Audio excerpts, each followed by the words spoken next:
I want to hear your initial reaction and/or follow-up, and then we'll go right to press questions from there. Yeah, look, I mean, this is boxing, right? So these types of things happen, and it's unfortunate, but still going to be a massive fight, just like it was last time. There's celebrities coming out left and right. Some people are even more excited to see me fight Tyron again, and there's unanswered questions. That's why the slogan for the fight is "Leave no doubt." I've gotten so much better in this training camp, and I'm going to leave no doubt. I want to knock this guy out, and we can move on from there. But for the Furies, it's an embarrassment. They said, "Oh, we'll fight Jake with a broken rib. We'll fight Jake with a chest infection. We'll fight Jake with our arms tied behind our back." And then when it actually came to fighting me, they pulled out. So, it sucks, but it is what it is. All right, for a press, you guys know the drill. Use the raise hand function on the keypad, and I'll invite you to ask your question. I'm going to have you please identify yourself and your outlet that you're covering for. We'll start with James Bell. Yes, James Bell from the Boxing Source here. Jake, kind of like going to you working with Amanda Serrano. I know that you have your Most Valuable Promotions, and she's alongside there with you in training. So how is it like working with her and promoting her in order to get the big fights later on down the line? Amanda's great. She's a superstar, and we're just excited to help her elevate her career to the next level because she's put in the work. She's one of the greatest boxers ever, men or woman. And Most Valuable Promotions is just excited to work with her to give her the paydays that she deserves and to put her on that pedestal. And that's what we've done so far. And we're eyeing a mega fight between Katie Taylor and Amanda Serrano in 2022. So it's exciting and just looking to elevate this sport. That's really what I've done since I've come in, and every which way, and women's boxing is a big passion of mine. All right, thank you, Jake. Thank you, James. We're going to go to Nolan King. Nolan. Hey, Jake. Nolan King from USA Today and MMA Junkie here.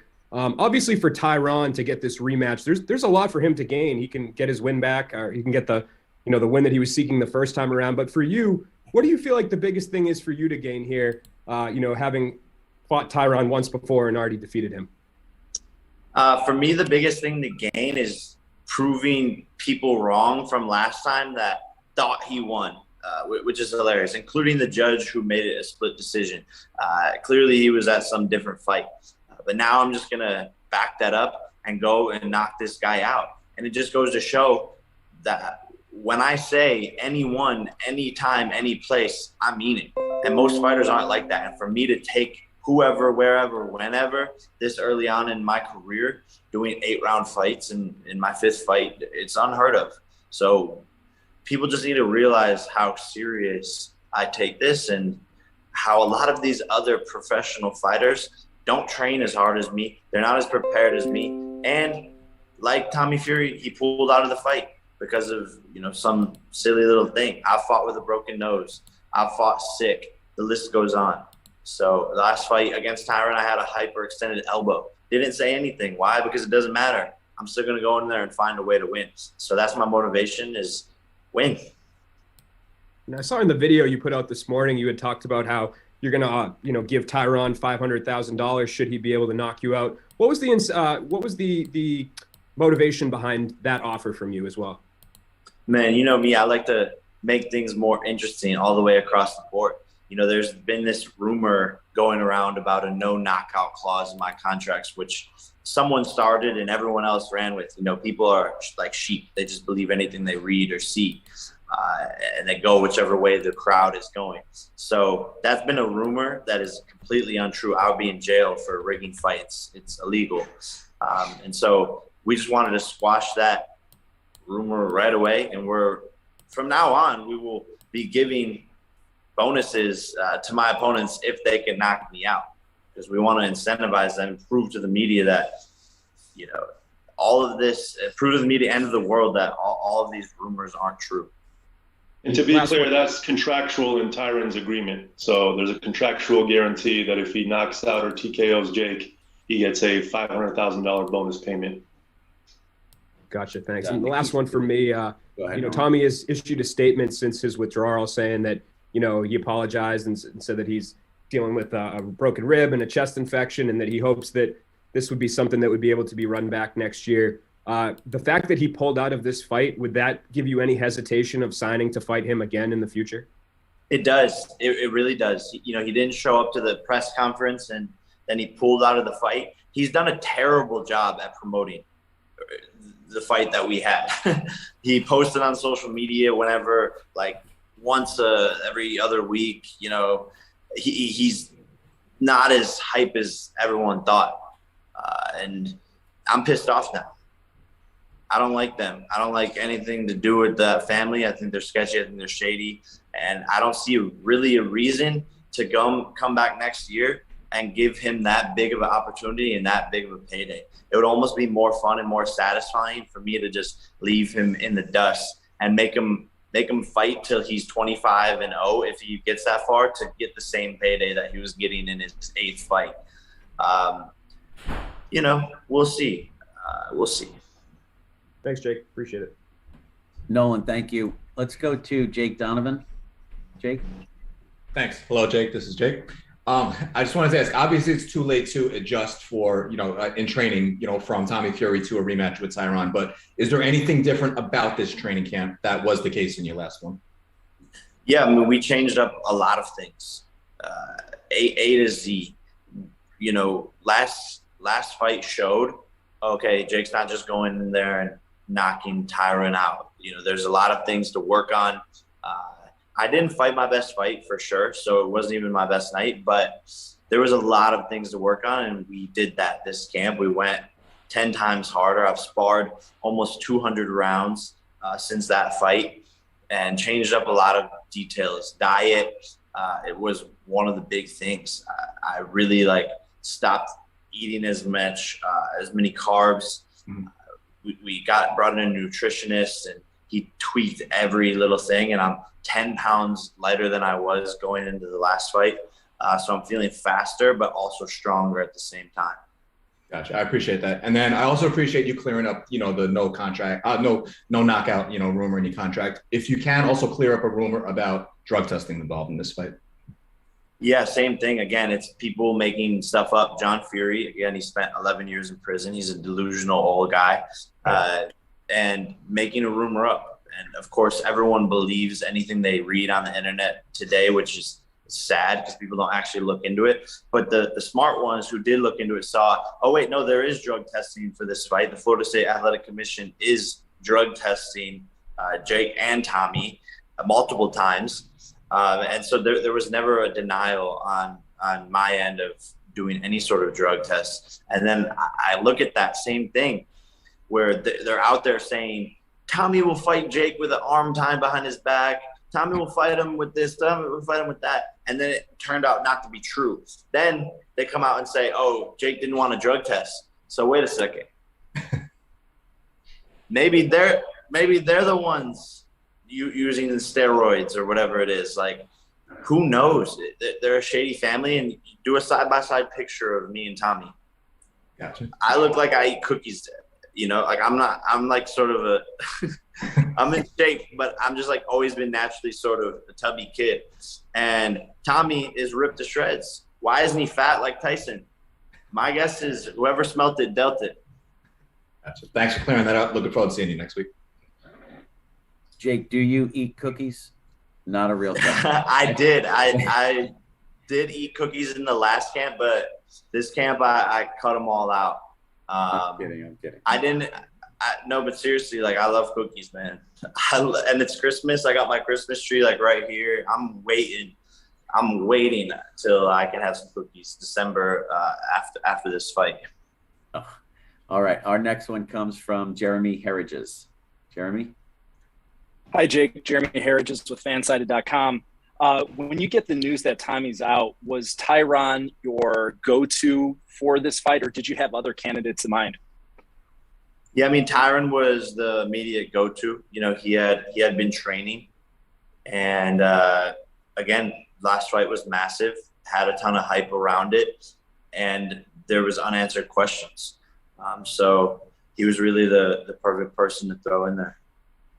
Your comments about Tommy and pulling out of this fight, it really seems like you're kind of questioning his heart. Are you also questioning his motives? Do you feel like he was looking for an out in this fight?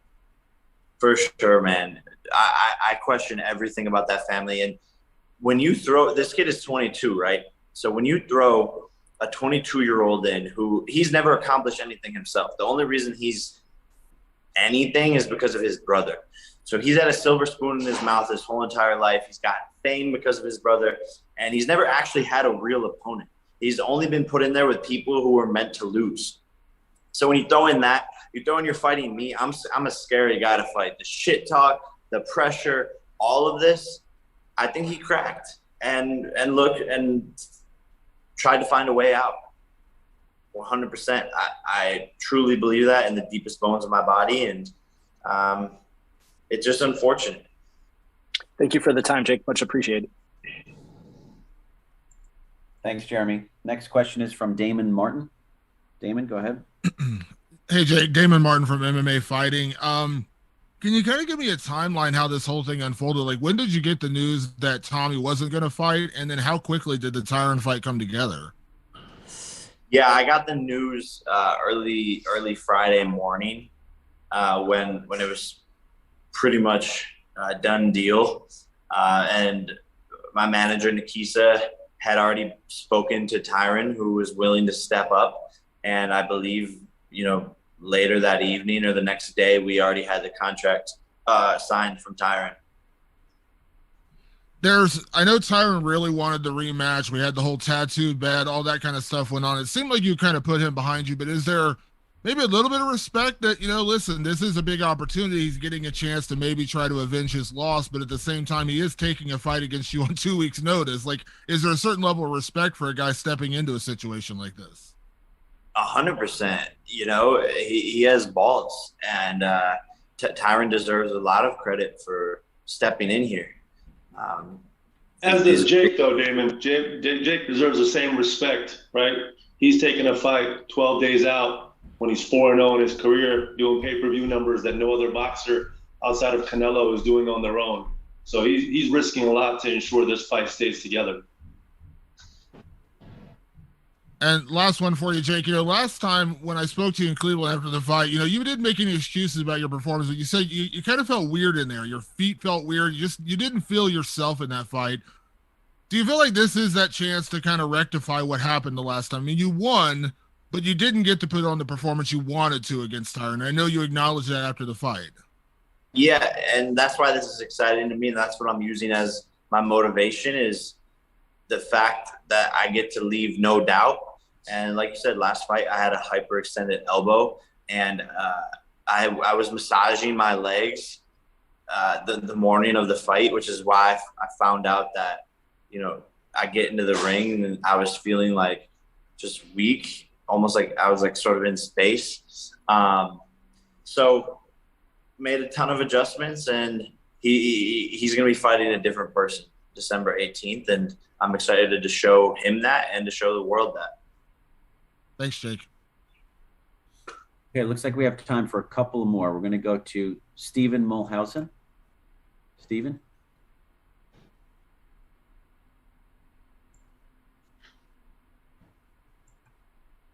There we go. Stephen Mulhausen here from The Zone, and thank you, Jake, for the time. And just, you guys were talking about, the respect and everything. Do you feel like you will get the respect once everything is said and done and you do what you feel like you're going to do on December 18th? Do you think the same respect will be there for you for accepting this fight on short notice? I mean, who knows? The story has been people making excuses every which way about my fights. So I sort of don't care what people have to say or if the respect is there. The bottom line is I got to go in and knock this guy out. That's my job, and I plan on doing so. And we'll see what happens afterwards, but I could really care less because no one has ever wrote my checks, or, the haters never paid my bills. So I don't care what people have to say. But Jake, share with them what you said to me when I called you about why you wanted to keep this fight together. I mean, I was just like, the show must go on. I'll fight anybody, anyone, anytime, any place. I say that. Our team says that, and we mean it. That's the difference. Is the shit I say, I mean it. And I think a lot of these fighters, they just say stuff just to say stuff. I have a responsibility to put on this show for my fans. I wanted to fight 3 times this year, and every fighter on the undercard, imagine them getting the call being like, "Oh, the event's canceled." Like, that sucks for everybody. A lot of these boxers live paycheck to paycheck, fighting, and they need this in their life. So I had to step up to the plate, and I didn't care who it was that they threw me in there with. So there was no consideration to canceling the card and switching it to maybe sometime in the first quarter of 2022. Not from Jake's part. Yeah, not on my part. There was the business side of it, the Showtimes and Nikisa, who they were weighing all the options, and I was like, "Yo, no, like, we need to do this fight." Throw whoever in there, and because the way I looked at it was, let's see. Okay, they move it to January, they move it to February. Well, Tommy's gonna find an excuse then to not do the fight. So fuck this guy. Like, on to the next one. I have one more, and I know you on social media have gone back and forth with Gervonta Davis, and I just wanted to get your thoughts, Jake, on his performance last night, if you even watched the fight. Yeah, I thought he lost. I think a lot of people will say that, and I agree as well. I thought they were going to give it a draw, obviously, because he signed with Mayweather Promotions, Al Heyman, and we know how dirty boxing is and how judges are being paid off. But, of course, those close swing rounds are going to get thrown to Gervonta, but I thought he lost. He didn't throw he hurt his hand or whatever for 3 rounds. He didn't throw a single left hand, and some of the judges gave those rounds to him. It doesn't make any sense. And, he calls me a clown, but he had a clown performance. Thank you, Jake, for the time, and see you next week in Tampa. Thank you, Stephen. So to clarify, the December 18th program is a Showtime pay-per-view event from AMALIE Arena, and the card is unchanged other than the main event opponent, obviously, for Jake. Amanda Serrano will face Miriam Gutierrez in a 10-round lightweight bout. NBA star Darren Williams will face one of the NFL's leading rushers, Frank Gore, in a 4-round heavyweight bout. Those men are making their professional boxing debut. And top junior welterweight contenders, Liam Paro, undefeated fighter, facing Yomar Alamo, also undefeated, in a 10-round junior welterweight bout. So the event goes on as changed, thanks to the good work by Nikisa, the commitment from Jake, and from Tyron Woodley. I want to thank you guys for joining us today, and Jake, thank you for your time. Thank you, guys. We'll see you all next